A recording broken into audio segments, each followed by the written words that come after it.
Drink the Nation is a podcast for thoughtful, informed adults, preferably with a pour in hand. The views and opinions expressed on the show are those of the hosts and guests only, and do not reflect the views of any employers, institutions, licensing boards, government agencies, bourbon distilleries, or family members, especially our family members. They've asked us to be very clear about that.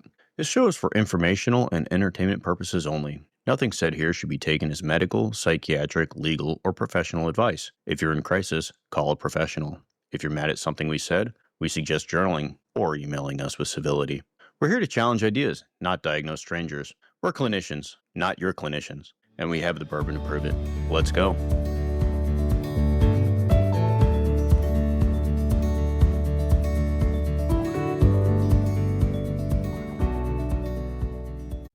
And there we go. We're back. We're here. Episode 3, Drink the Nation. We're on the couch with America. This is the nihilism episode. Everyone is super excited to talk about nihilism. I am sure people have been losing sleep waiting for the nihilism episode. Absolutely. Is anything even real anymore? Cultural nihilism, collapse, and the death of meaning. That's where we are. But to get started off, we'll do some introductions. I am David. I'm the guy who likes technology. Spreadsheets. I like spreadsheets, yeah. No, I still do. Yeah. I got all this stuff. I know it. The pour. No, I got, today, I do have a special. I went digging through my kitchen and I discovered 2 bottles of bourbon that I did not know I had. And what I found, this one, the Honey House Distillery, which discovered, we were driving through Durango, Colorado. So doing the hat too. And I came across the Honey House Distillery, a straight bourbon whiskey, which I picked up while I was there. Pretty good. A little spicy. It's actually quite spicy. Does not taste like honey, but a little sweetness to it. It is handcrafted in custom beehive shaped stills. And oh, that's not a gimmick. That's not gimmicky at all. It's totally gimmicky, but you know what? It won an award 2021, so I like it. For the best gimmick.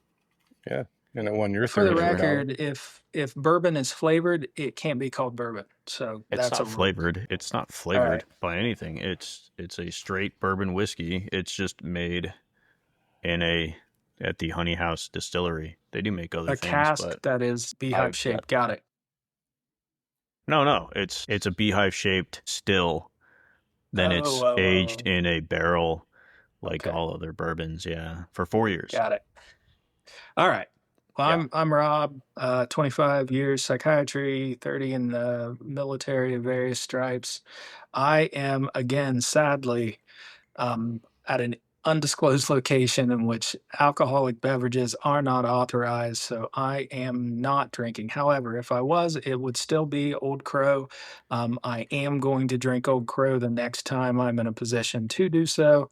Old Crow is best drank in an alley behind a dumpster or in an abandoned tenement on broken down cardboard boxes. Those are your 2 options for the best drinking experience. I don't have any today, but I will the next time, hopefully the next time we do an episode.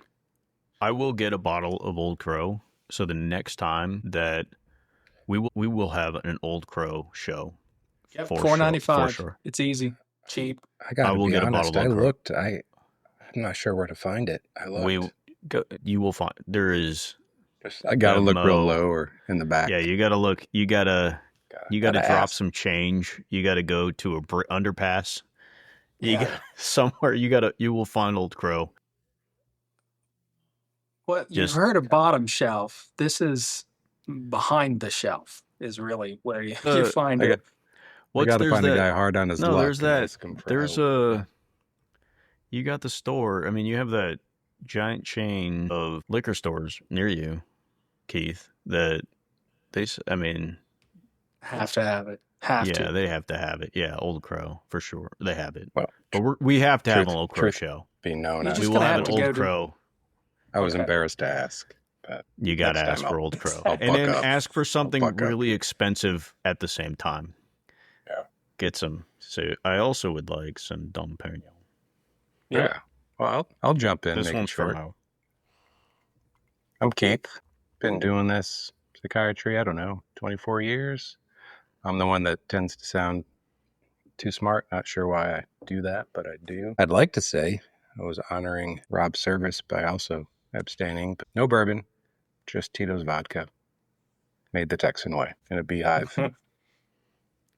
In a beehive shaped still, as all good Tito's is. It's handmade, right? No, I don't think it is. Probably by machines. I thought it was handmade. It's supposed to be handmade.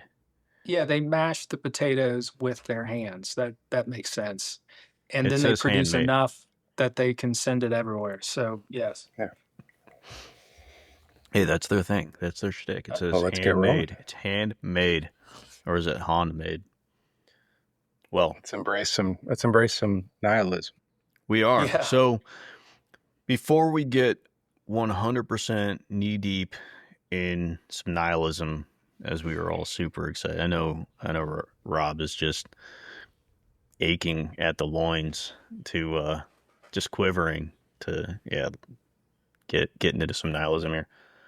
There's a reason that we chose nihilism as our natural progression. Right? I think so. Yeah, absolutely. So we've talked about largely psychological responses. So we talked about grandiosity, we talked about cognitive dissonance, we've talked about maintaining ego integrity. What I think, and you guys are here to reality check me and provide a counterpoint, but what I think is at its core, we are experiencing cultural nihilism. Now, before we actually jump in, I got a game I want you to play because this is a very sensitive and serious topic, but this is a quote from a movie. I want you to name the movie. Say what you will about the tenets of National Socialism, dude. At least it's an ethos. Good times at Ridgemont High. All right, I got one more. We believe in nothing, Lebowski. Nothing. Well, I mean, that's an easy one. That's an easy. The Big Lebowski, right? The Big Lebowski. They're nihilists, man. They were nihilists. Yes. Exactly. So I'm going to circle back to the Big Lebowski later. Was that Flea? Did Flea say that, or was that one of the other nihilists? It was the leader, whoever that was. Was that Flea? That's a good setup. It's a good setup, Rob. Maybe our job this evening, right, is to be the carpet to make the room, right, in the apartment of nihilism. Right? It really pulled the room together, man. Yeah. We'll that movie carpet. Yeah. That movie is entirely about defense against narcissism or against nihilism. Sorry, different topic, different day. No, I have not been drinking. That's really sad. It is a movie about nihilism and facing nihilism. And I'm going to come back to that, but before we can you okay, so you said nihilism, we've said nihilism. I will have to go back and count, but like 27,000 times now. Define it so that we're not losing everybody. Right. Sure. Yes. So nihilism. Nihilism is a philosophic belief that life lacks inherent meaning, value, or purpose. Moral values are not objective, knowledge and truth are uncertain, and life itself has no meaning. All right, now explain it like I'm on my third bourbon. You'd better slow down. We were waiting a long time for Keith to log in, okay? So whose fault is that? That's true. Right. You can blame the inebriation on me. I mean, Rob is more experienced intellectually and personally with nihilism than me. I don't know. I think it's kind of simple. I don't mean to dumb it down, right? But it's that, like, life has no meaning out the jump, right? Like, there's just no purpose, period, at the individual level. Like, morally, there's no right, there's no wrong. Politically, institutions are baseless and without credibility. I think that's kind of what it boils down to. Correct me, Rob. No, that's it in a nutshell. Yeah, nothing means nothing. Can you tie what our first few topics were to why we would now be talking about nihilism, just to bridge that gap? Grandiosity and cognitive dissonance and ego cognitive dissonance. So we start off with things being over the top, then leading to people going along with this viewpoint, maybe against their own morality, to the extent that they're having to align, try to bring in their own understanding of who they are and what that means, and bringing their own ego into that. And then now we're jumping to, man, does anything have any meaning, right? And so that's maybe there's the bridge. So, well, I think for our purposes, we're focused on cultural and political nihilism. And we have paid homage to this topic, touched on it, but the impact of current technology, the changes, we are glutted on information and starved for meaning as a society. So what would happen, assuming this my tenet that we are suffering as a nation from a crisis of nihilism, that there would have to be defenses to that in order to tolerate it, in order to tolerate the anxiety that comes from this nihilistic impulse. And what we've talked about prior is more the defenses to nihilism, or the defenses to something. My premise is that it is nihilism, and that's how it comes together. So we started off with the defenses, and now we're talking toward a potential underlying cause. Well, Rob, but I was going to take the opposite. yeah. Kind of like, yeah, I was going to sort of take an opposite timeline on that. So let me ask you, do you think it's possible that the nihilism comes last after a core of self-deficit, a core of lack of like sense of self, a sense of self-power, self-agency, that is what we call narcissism, the defense against the lack of self-structure? The cognitive dissonance leads to a bunch of cognitive defenses around all those kind of wobbly self-walls. And then nihilism is sort of the result of years of that, because nothing has meaning. So, what the fuck? Why not? Or do you think it's the reverse? The nihilism drives the deeper dissonance and defense mechanisms, the rationalizations, then a construct of a person or a nation defending with narcissism or grandiosity, like we're powerful when we're not, or we're right when we're not, so to speak. So yeah, this is a chicken and the egg situation, I guess. Does that make sense? I don't know. It does. It does. So if our defenses fail, what comes is nihilism. Potentially, I suppose, we might end up having to double down on those defenses in order to assuage the anxiety. I guess I've been thinking more in terms of social and economic change leading to this nihilistic stance, which results in an acceleration of those core defenses. But what you have just posed could have been that it could go that way too. Yeah, it strikes me, sort of thinking naively, that like nihilism is a very adult, very grown up concept that may come at the end of the run of human development. So, are children nihilists? I hope not, but I mean, I would argue that our kids are nihilists. In fact, I would argue that Generation Z has been born and bred to be nihilistic.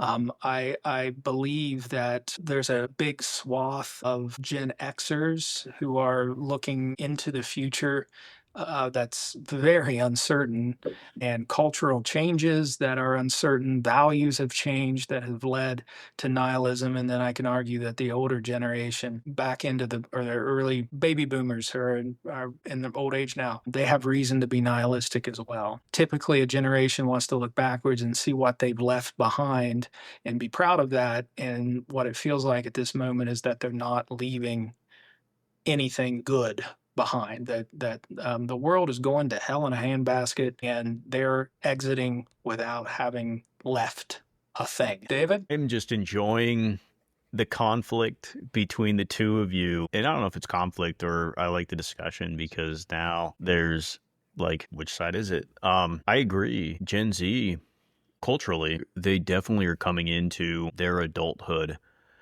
with this very nihilistic perspective of their future, of looking at, what do we have? This is the first generation in a long time, at least in America, that can't easily say, I'm going to have it better than my parents did. And that is morose. Now, is that real? Is that true? I'm not sure, but that is definitely something that seems to be happening. And so they're definitely looking at their future of saying, well, are we going to be able to afford housing? Are we going to be able to buy houses? Are we going to have jobs? If I go to college, am I going to go into extreme debt to be able to do that?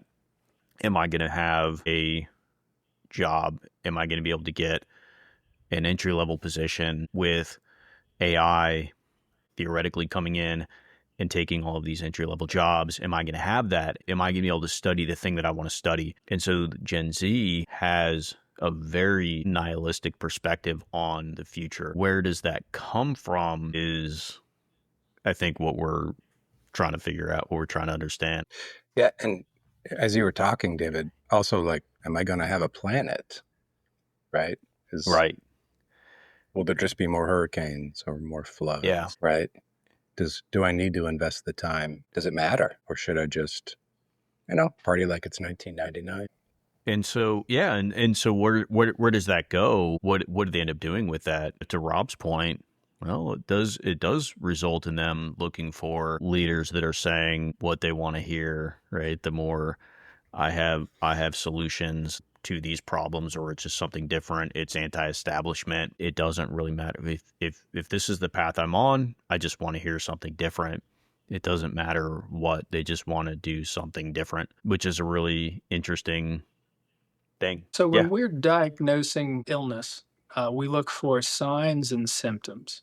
So I developed signs and symptoms of why I believe that nihilistic thinking is pervasive and is problematic. It is an illness. Tell me if you agree with these. So the first one is mistrust of institutions. I think there is ample evidence that people today mistrust institutions that have always been highly trusted. Politicians, the military, religion. The media is generally distrusted by more than half of the American people. I think the military still exists somewhere north of 50%, but certainly not at the levels we used to. So would you agree that that is a symptom? Is that a symptom Yeah. or is that a feature, though? I want to question the media thing because there's a big asterisk with it, because that has been, at least for the last 10 years, that has been at least intentional. The mistrust that has been a planned thing, or at least a pointed thing. Yeah. I think it's been I think that taken comes back to advantage of. my gut, it says, I think, David, what made me think of it, that if you take jabs at those institutions and say they're not trustworthy, say they're lying year over year over year over year, then I think that sort of then comes back to Rob's point that then, especially the younger folks, just come into it with just an inherent mistrust. It feels engineered. It feels intentional. But I think it's a symptom, Rob. I do. The next I would point to is cultural cynicism.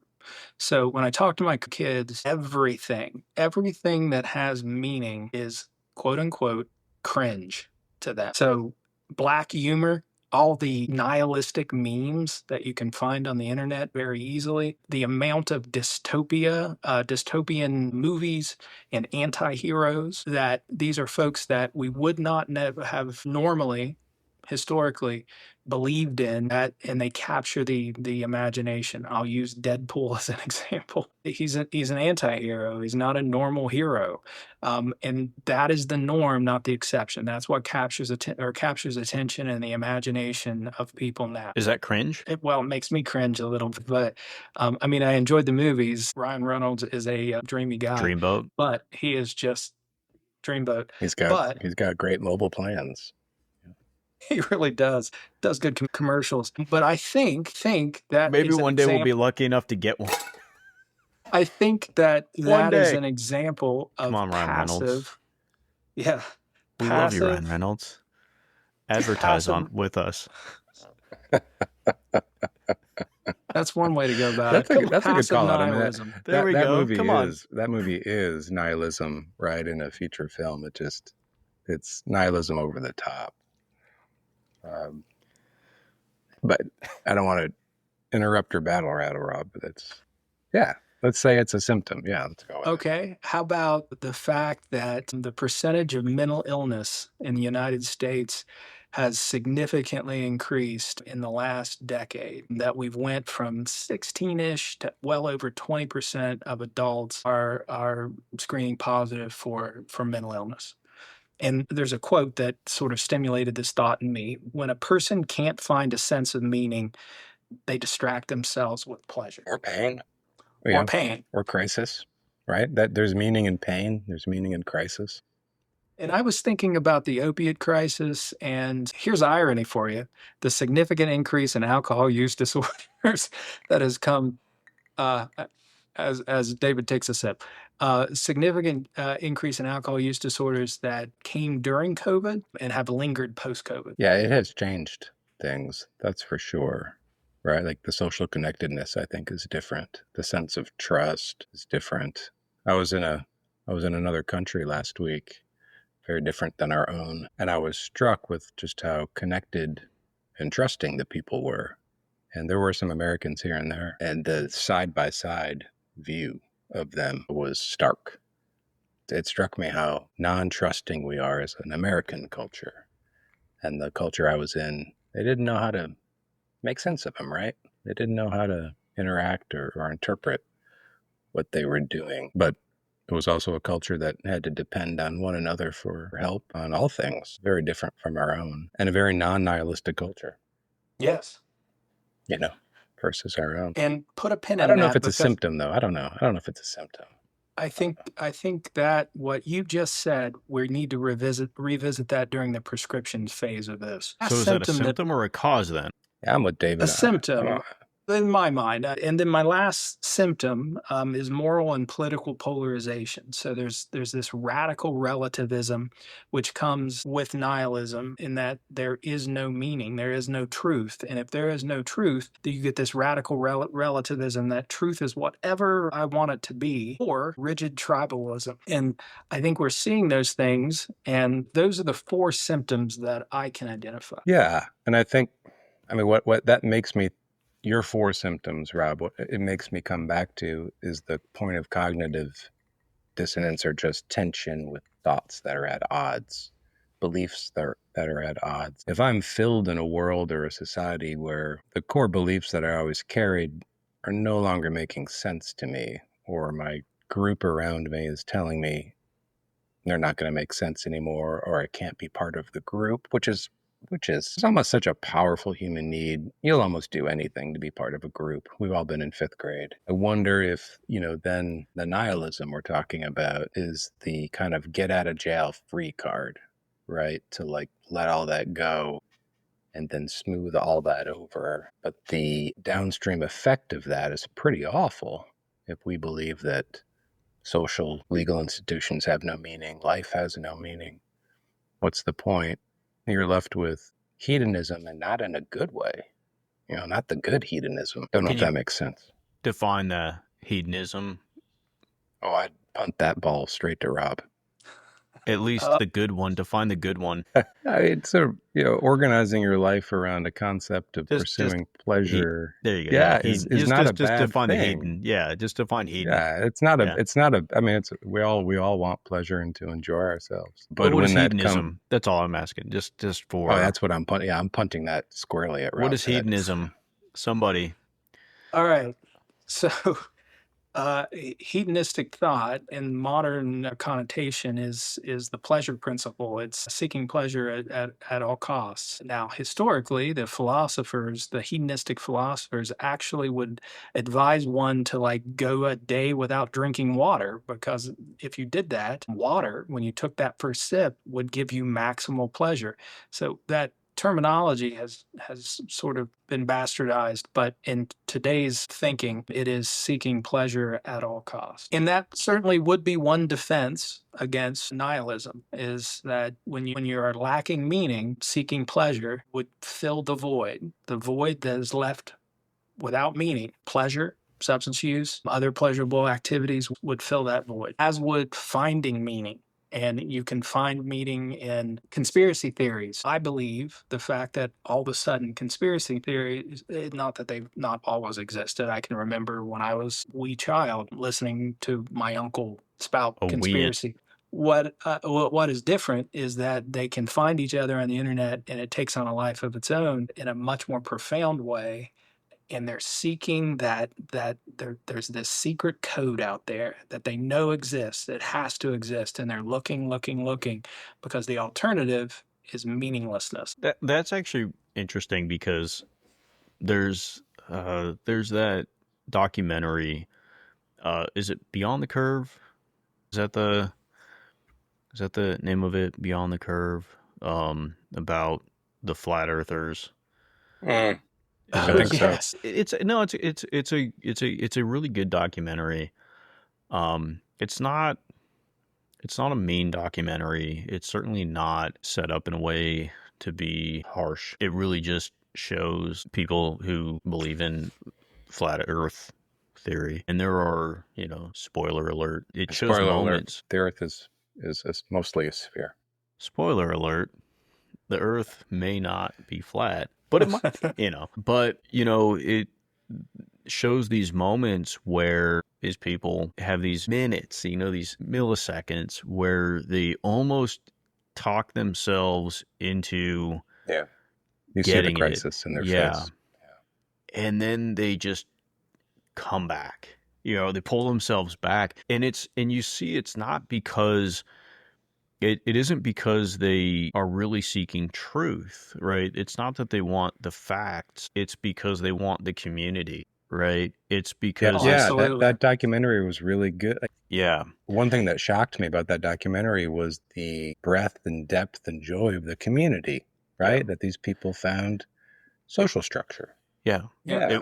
It was it was a place for them to be together, and it really, the thing that about it was they felt so special to understand this thing that nobody else got, right? Like, it was, even though the ridiculousness that the government or whomever, and it was like, well, who is hiding the secret from the world, that, like, and it would just be whoever, right? The conspiracy was like anybody, because what possible value is it to hide the flat, like, there is some benefit to be gained from some secret society, or, and it was the government, it was, whatever pejorative term for whatever group they wanted, but it was just them knowing it, because that was the thing that brought them that community, and that was the togetherness, because for them it was otherwise, it was this, or it was loneliness. And that was I the mean, I thing guess that for you the three of saw. us, right?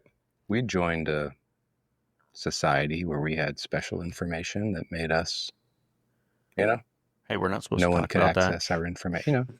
Keith, come on. Hey, Let's you're gonna not get put the kicked out. We're gonna spotlight. we're gonna have to beat you out of it. Remember, Yeah. out of Well, it. that's something. I mean, at least in my No, it's generation, true. that was something about being a physician, right? You join an elite group that you have access to skills and information that nobody has. It's a little different now with AI and the internet, but I see patients every day who have access to all those things, but they still want to defer to me. Surprises me. I keep suspecting they're going to say, I know what I want. I'm just here for you to authorize it. But they really want the interaction, and they want the back and forth, and they want sort of the blessing, right? Yeah, I'm So in the middle my of Rob, you said something that I think was a little bit at odds with what we're talking about around the conspiracy theme, right? That if they can't hold on to it, if they can't keep justifying it, then there's a lack of meaning. But that is nihilism, right? A lack of meaning entirely. So it would make one think, right, that those that are clinging on to a theory of conspiracy really don't want to be nihilists at their core. It would argue that there's something about the human nature that, whatever Nietzsche had to say, there would be something to say against that perhaps human beings don't want, a core foundation of, well, life is truly meaningless. Irving Yalom, my psychiatry hero, Yalom. Irv Yalom. Yeah. Good old Irv. There is There is a quote along those lines that basically Holy shit, there's a quote? There's a quote. Robbie's got a quote. It's quote time. I do. Drink, everyone. Yeah. That, and I'm going to paraphrase it. Basically, that's not a quote. Stating, that's a paraphrase. Right.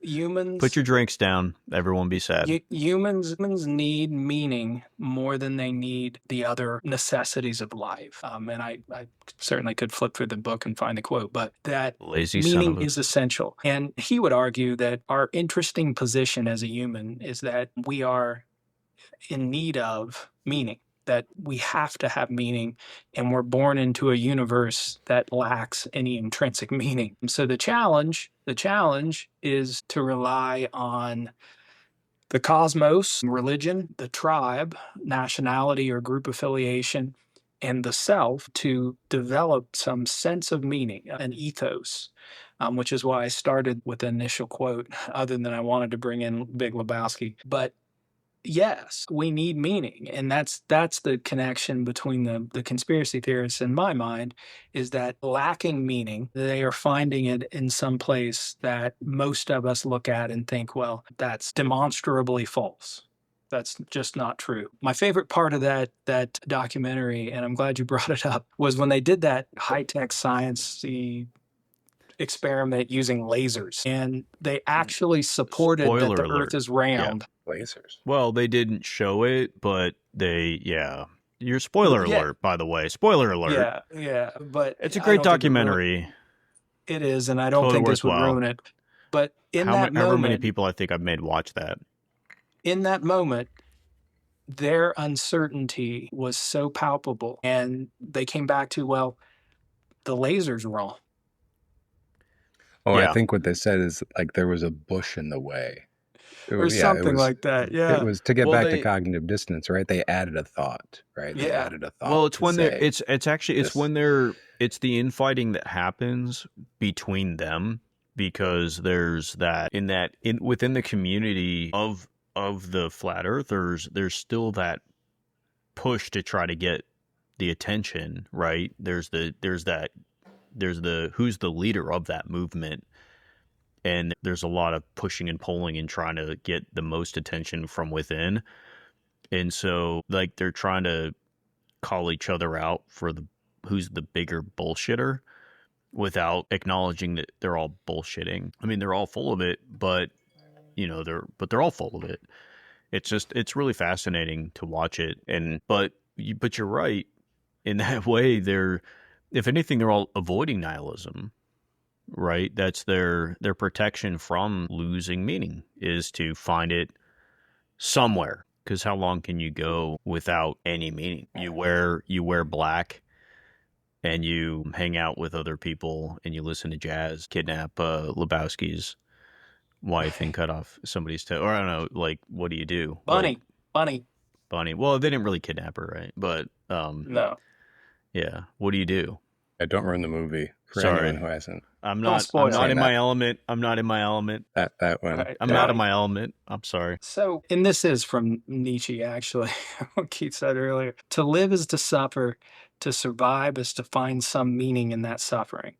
And here's the good news. Sounds like he was conflicted. Just slightly. Read some of Give us the good news, Rob. Give us the good news.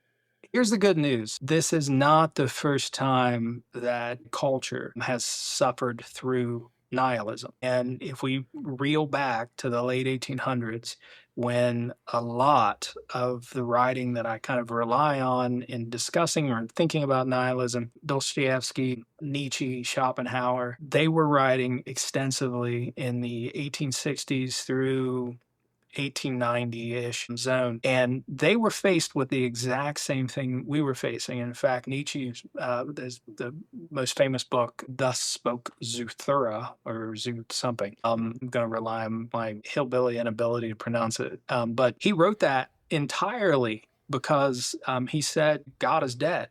We have killed him. He is not being resurrected. And he wasn't really referencing God. He was referencing the fact that science and enlightened reason was impacting folks' spirituality to the point that they were going to stop believing in God. And by doing that, they were going to become nihilistic. So he felt like he needed to present an alternative approach to the world. And of course, he came up with the Superman and or Ubermensch and will to power and that sort of thing. But it was to provide a meaning that was set aside from our normal sense of meaning. Now, we didn't adopt that. The last time I had anyone reference Ubermensch, I can't recall in normal conversation.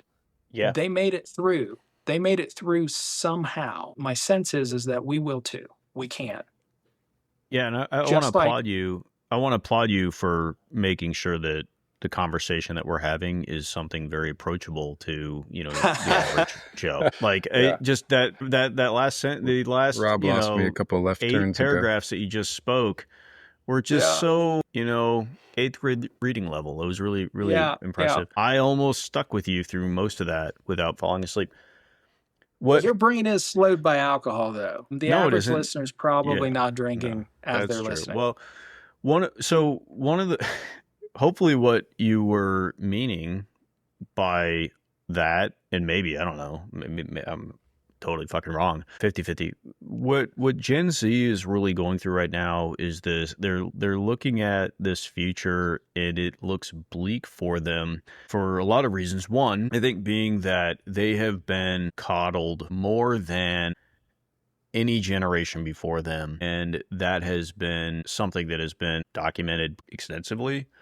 There's a book which I actually have been reading because I do that from time to time, especially when we have specific topics. The Coddling of the American Mind by Jonathan Haidt. But speaking to this, the Generation Z has been coddled quite a bit to where they feel as though being presented with any idea that counters their own is just not okay. Like that's going to somehow harm them. And that is something, that's been once the last millennials left college and you got the first, the Gen Zs that started to get into college, they really fought against the idea of having even people coming in and having any ideas that they didn't like, because that was going to somehow impact their mental health negatively. Whereas really sometimes just hearing things that you don't want to hear, you don't have to like it, but that is something that builds a lot of strength to hear thoughts that you don't like. I mean, just to be able to develop your own viewpoint is something that is important. But as we've spoken a lot about AI coming in, taking over these jobs, taking over this entry-level positions and really changing the landscape. Well, this is something that America has seen a lot. The printing press came in. I mean, Industrial Revolution. We've gone through these things many times and we've always come out better, right? Like this is something we've gone through. They just have to see that, right? Like I have a lot of confidence that we'll make it.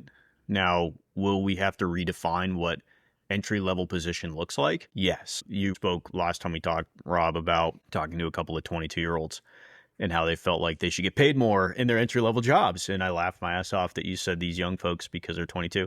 Yeah, that's true. Younger than me. Well, yeah, everyone's younger than you, Rob. I know.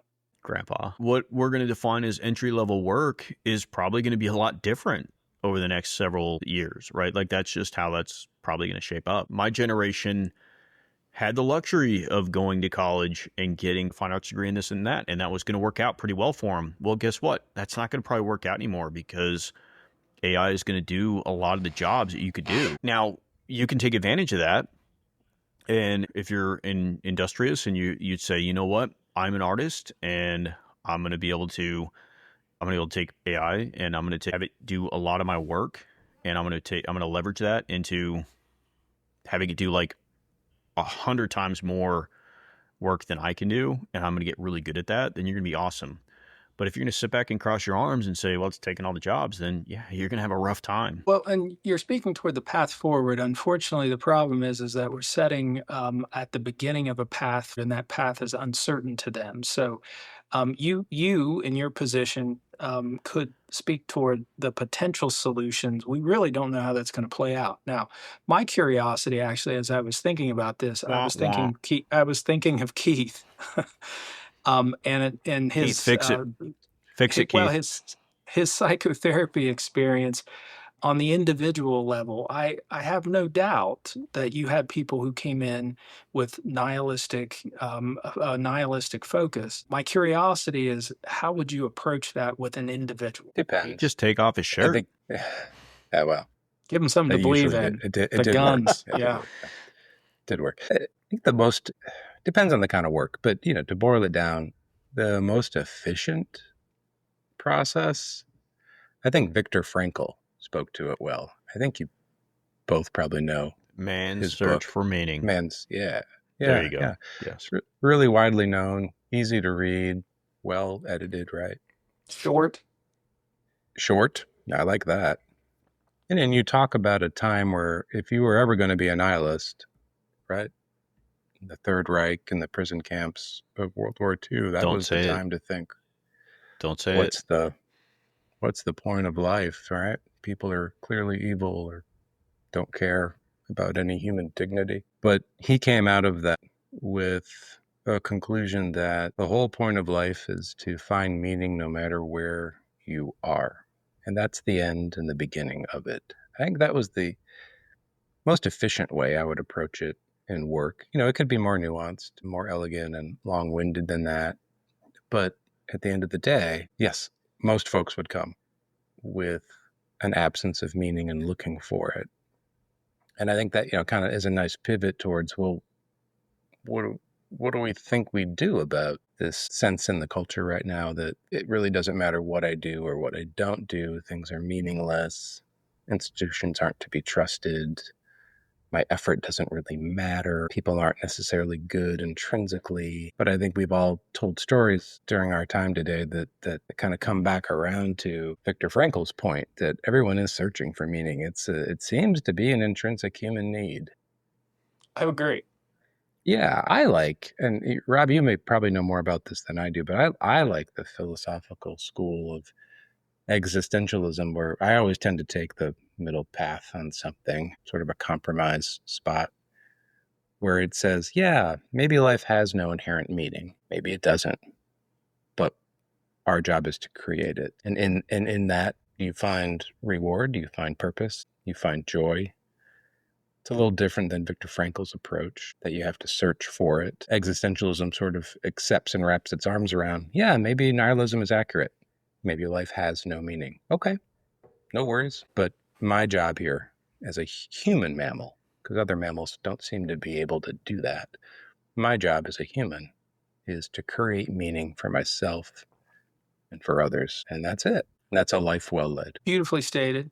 I will go. This was a Nietzsche quote that also was in Man's Search for Meaning. If you have a why, any how is tolerable. So the question is, and this goes back to the movie, the great philosophic movie City Slickers, Billy Crystal. How are you slurring your speech? What are you drinking in there? You're not even drinking. I'm not. Yeah, It's the bad air. There's dust in the air. And in that movie, the old cowboy, Billy Crystal's having a nihilistic crisis in his life, and he goes on this. What's the phrase? What do you do? Cow herding, whatever Cow it punching? is. Yeah. So they're gonna take a herd of cows across a certain span of the old or of the West, and this old cowboy says that the meaning of life is this thing, and he keeps saying just one thing, and it's finding that on an individual basis, that one thing that is the why, which makes any how, whether life ends up turning out that AI does all the things and I have to be an electrician or a plumber because it turns out AI can't do that, fine, because I have this one thing that drives me. The only quote I remember from that movie is, pretty soon you'll be dating sperm. But that was only because I was so young when that movie came out that was a very inappropriate quote for me to say. And I thought it was hilarious, the reaction I would get from saying it, because I had no idea what it meant. You're still a fifth grader, so it works. Right. I was watching a movie the other night because I had some time to kill, and I watched The Watchmen. Watchmen, yeah. But what I found interesting, because I was already thinking about nihilism, is that there's a point in that movie that the one character, I think Mr. Manhattan, the blue guy, The naked guy. He's completely become nihilistic. Nothing has meaning. He can see the future, the past, everything lays itself out.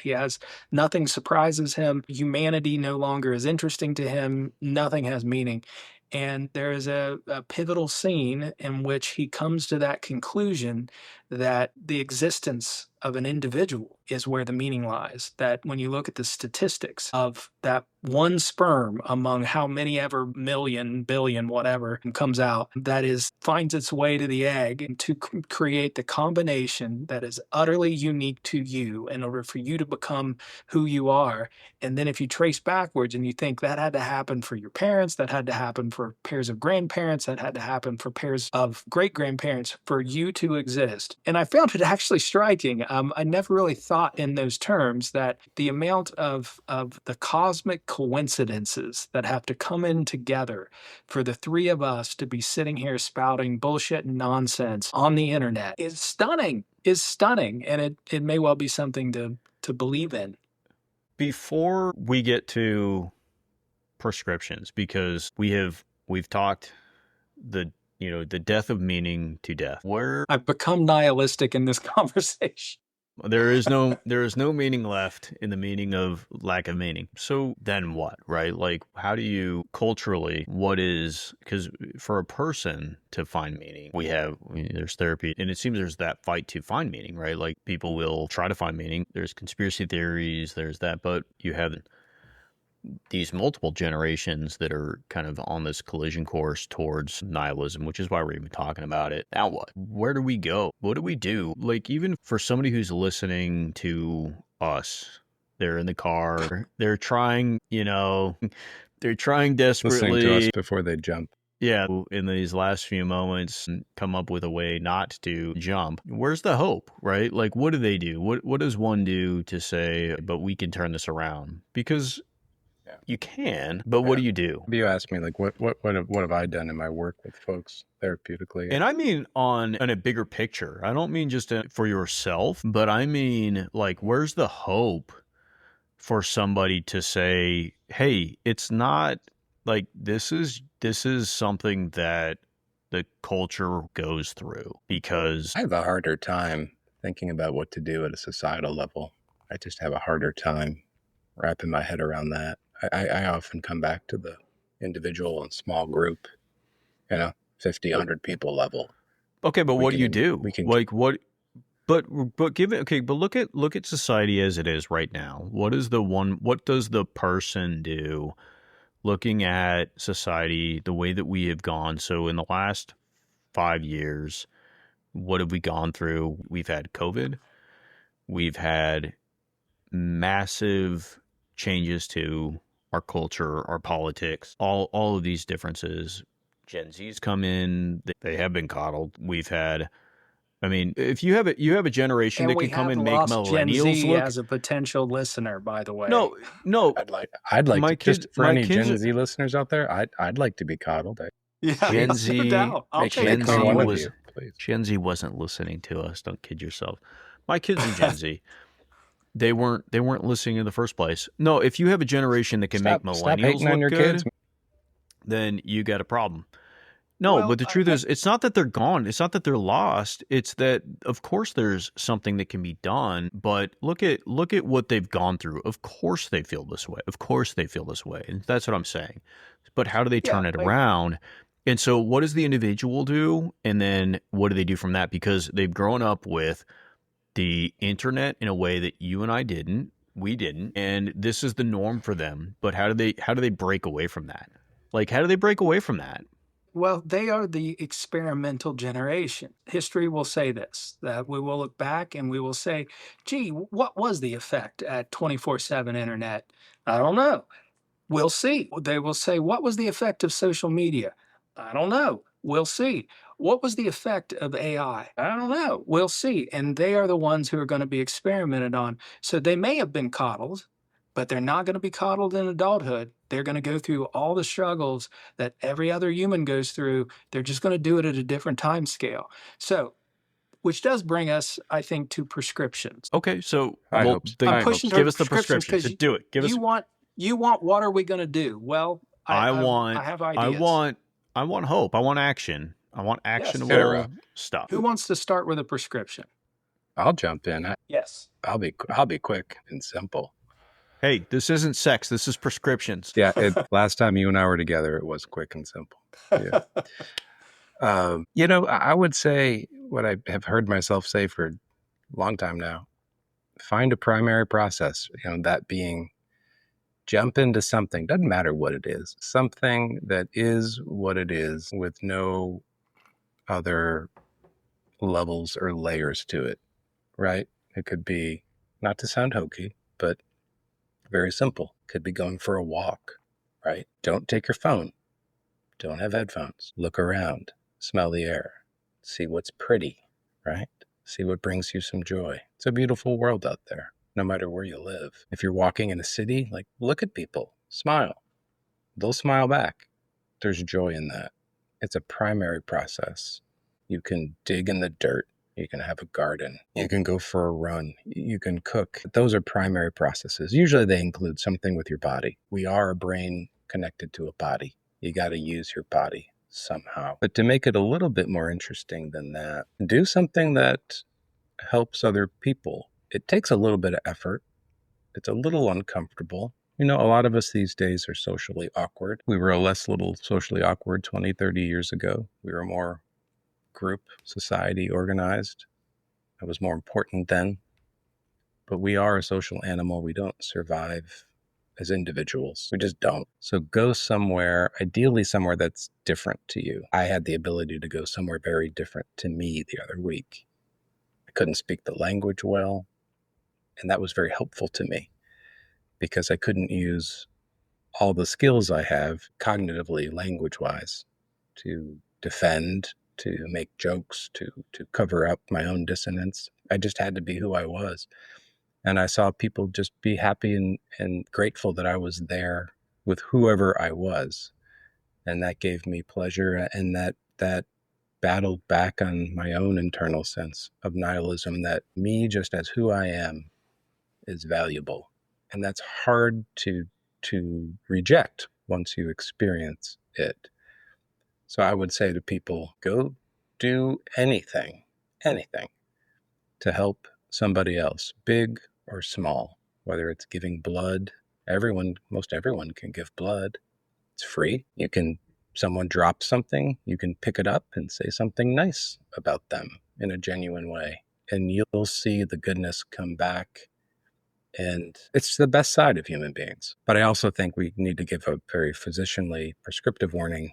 If you have nihilism for more than 6 to 8 hours, seek medical attention. Yes. All right. I've got a couple.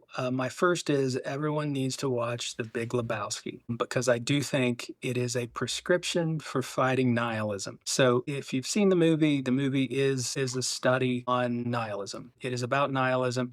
The movie really has no meaning. The plot's everywhere. There's truly nihilists who are the main antagonists. And the hero is the dude, and the dude abides. So he is lazy, he is lost, but he abides. Are they the And he main doesn't antagonists, though? They're the they're foil, like the comedic they're foil. in it. Don't Yeah. let's not debate the finer Stick points. stick to the prescription. Put the glass. I mean, that the dude abides. He doesn't try to force meaning on the universe. He just continues to exist in this calm way that doesn't disturb others. So watch The Big Lebowski. My second one flows in with what I've said over and over and over again, is get involved locally. Find a cause, engage with people, and find that connectedness that will come when you're engaged with people in a local cause, and it will provide meaning, probably better than anything else. Now, from a national standpoint, I don't know. Ultimately, and this is a debate that we've been having, is a nation a collection of individuals that become a thing, or is there a national identity that drifts down to the individuals? One could argue the nation has to have policy on AI and has to have a path forward, etc. I'm going to say it's going to work its way out, just like the transition from horse to car worked its way out and left hundreds of thousands of farriers unemployed, and I'm sure they had some nihilistic thoughts at that moment. How am I going to survive? Well, something's going to pop out. There will be an industry that comes to support AI. Even if AI takes over most jobs, there'll be side jobs that will come. So it is getting through this very challenging, uncertain period. And and the way we do that is to turn inward. And by inward, I'm not talking sit in your room on the internet and flame people and make up nihilistic memes. I mean, turn towards your community, whether it be family or local community, get involved. Second, watching The Big Lebowski. And then watch The Big Lebowski. Well, bring the family together. Watch The Big Lebowski. Such a great movie. It is. It really I downloaded All right, it. David, hit it. Getting ready to All right. take a flight. I'm going to watch it again. All right. So my prescription is that everybody get themselves a nihilism jar, like a swear jar, but every time you mutter that nothing matters, you put in $1, and those proceeds will go to, well, nobody knows because it's meaningless, right? But if you don't know where to send the money, go ahead and send it to socials@shrinkthenation.com because we're happy to we'll take tips. No. We take Apple Pay. Apple Pay, whatever. Change. No, but that would be a nihilism jar. Why not? Right. All right. Well, smash that subscribe if you're still with us. Thank you for being there. Anything else, gentlemen? Oh, I don't think I'm still with us. This has been a bummer. Yeah. Nihilism. Hey, in cultural collapse, choosing meaning may well be the most radical act of all. So find your why, not in dogma, not in division, but in service to others. And your why. Find your why. The ha was tolerable. All right. Well, hit us up on our socials, and one of my favorites would be if you're gonna hit us up on our socials, maybe listen to us. Maybe accusing us of attempting to brainwash. I'm impressed with the confidence in our ability to brainwash, but thank you for that because that is obviously, tongue in cheek what we're trying to do here. Thank you. So, gentlemen, well done on trying to brainwash the masses. Indeed. Apparently. On that note, roll the credits. And but anyway, Facebook, TikTok, I don't know, whatever the hell, Instagram, what are we on? X and Blue Sky. We're on all of them. So Shrink the Nation and socials at shrinkthenation.com. Send us some comments. We'll respond. Thank you so much. Hit the music, and that's it. We're out. Till next time. Rob, be safe. Be safe, Yeah, Rob. thanks. We love you, Rob. And we love that beard. We love that beard, Keith. Shirt's coming off. Shirt's coming off. Shirt's coming off. All right, here it comes.